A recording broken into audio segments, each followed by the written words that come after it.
I'm Esther Lederman, and I'm a survivor of the Holocaust.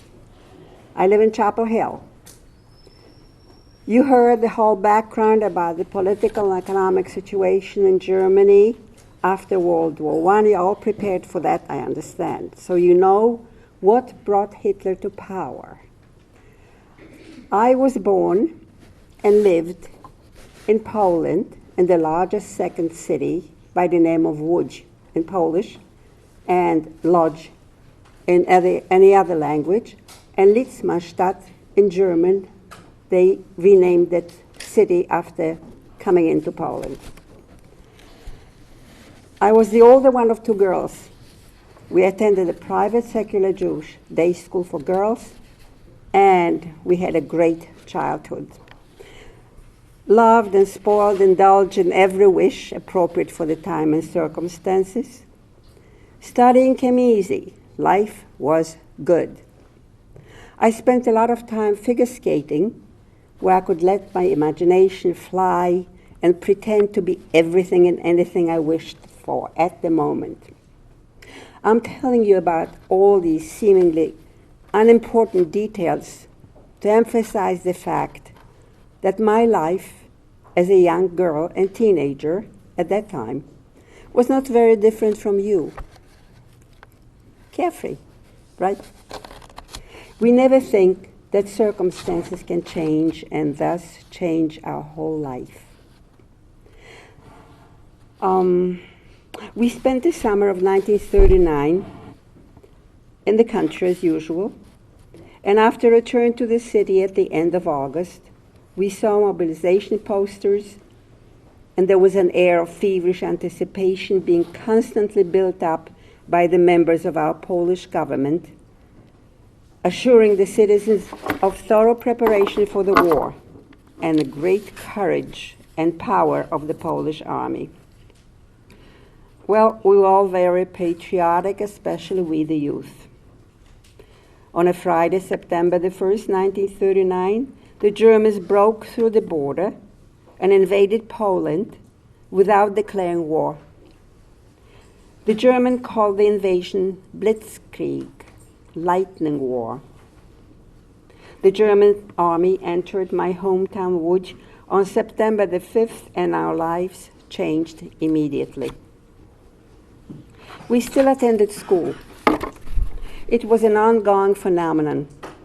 Now that we felt that our situation was so tenuous, our desire to study and learn was enormous.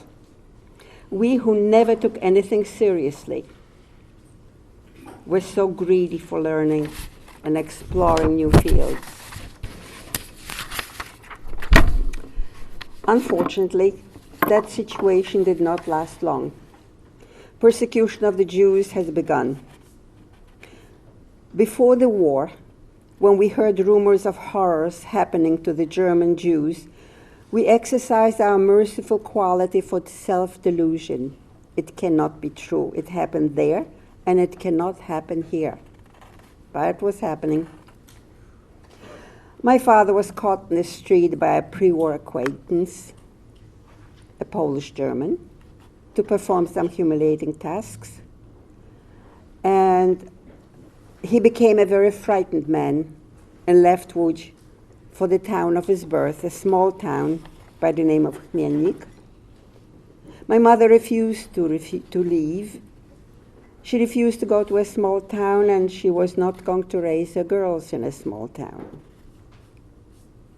Our father sent for us when the ghetto in Łódź was declared, and we left our home in December 1939, never to return. After a lengthy stop in a medium-sized city of Kielce, we finally arrived at my uncle's big house in Chmielnik, where we were warmly received. Chmielnik was a small town of 12,000 population, of whom the majority were Jews. There was no high school, there was no hospital in the town. In order to attend high school, gymnasium, children had to be sent to a larger city or the county seat and boarded, and that cost money.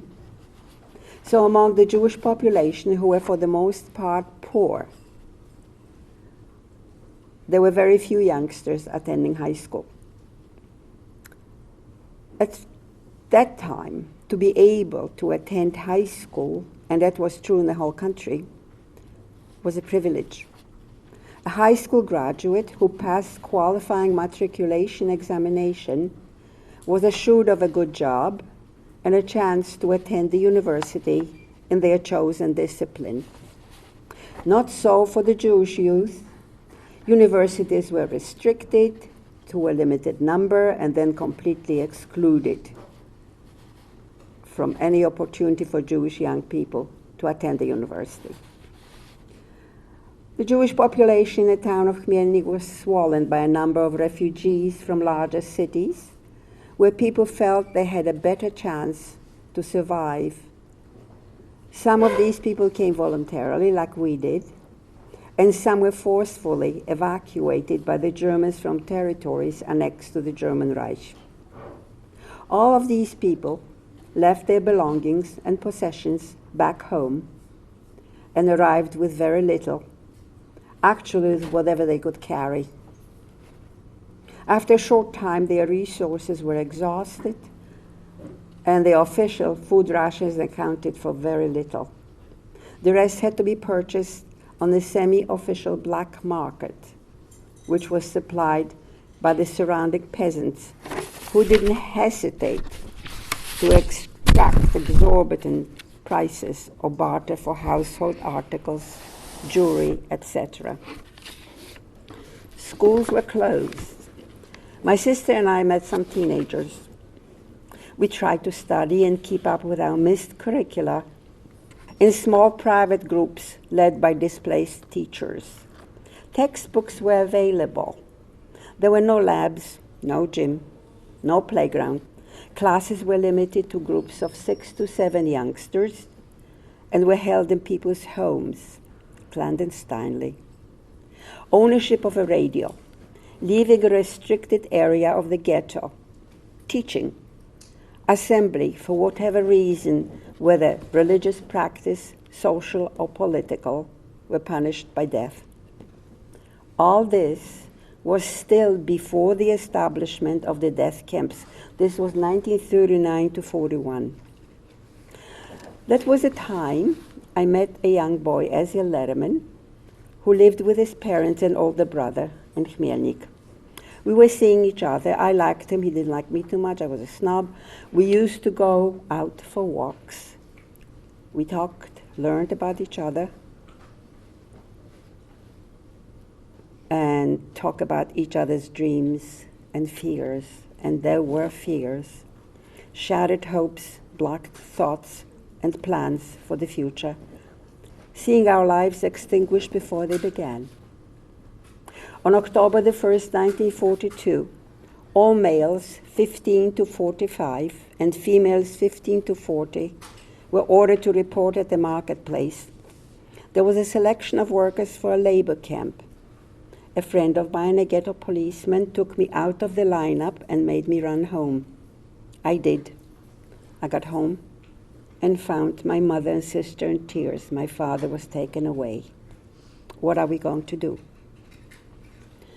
A few months before that time, Eziel suggested I take some pictures and have false papers made out as a Catholic girl. I did it and forgot all about it. A few months, Now, a week or so prior to that day, Eziel came by to the house to say goodbye. His family made arrangements with a Catholic family, Jal, to take them in for a while till things quiet down. He told me the name of the village, which I subconsciously registered in my mind. That same evening, my friend, the ghetto policeman, came to my home and brought me my false papers. My mother, sister, and I decided that I should go to those Jals and ask for help. My friend, the policeman, helped again. He found a peasant with a horse and wagon to take me to that village where the Ledermans were supposed to have gone. Upon arrival at the Jal's home, I was met by a woman, Madame Zalewska, And she told me that the Ledermans have been there, but they are expecting to be sent to Germany with a group of laborers to work. I should go from house to house and ask to be taken in. I should say I was a governess from a larger city to explain the educated language different from the local dialect, and offer help with housework and maybe tutoring the children. I knew that many young Polish people were wondering about avoiding being caught in raid by the Germans. On October the 6th, only a couple of days after I left home, found me my new home with the farmer's family. I found that house. We were sitting in the main room of the house. It was a cool evening. There was a cozy fire going on in the stove. The kerosene lamp was throwing shadows on the whitewashed walls of the room. Flames from the stove dancing merrily, tinting faces of the people gathered around in a healthy, happy glow. Some neighbors came in excited and animated. They were telling how the Germans surrounded Khmelnyk, where my family was, and took all the Jews away. Some loaded on wagons, the rest were forced to walk. People who were old, disabled, or unable to walk were shot on the spot. The road was strewn with dead bodies. I sat facing the fire with my back to the kitchen. The words stunned me, but I could not afford to react. I could not afford to cry out for my loved ones. I had left home a few days earlier, and that was the end. And I would most likely never see them again. I did not have my mother anymore, and I would never laugh and argue with my sister Halina. I was very quiet and did not make any comments. The women expressed some feelings of horror, while most of the men were indifferent. Some even expressed pleasure that it was time that the Germans took care of the Jews. Someone else interjected that once the Germans got through with the Jews, they will surely take care of the Poles soon enough. I sat like a rock with all these remarks bouncing off me. I tried to tell myself that this is not true, this is all a bad dream. But this nightmare did not go away. I could not show any emotion, and conversation in the room continued as if nothing ever happened. After a while, the neighbors left, and the family retired for the night. And that was how it was. I was alone, dependent only on myself and my wits. What am I going to do? Nothing. Let's see what happens. A few days passed, and the mayor of the village came in looking for the head of the family. I had a feeling it was about me.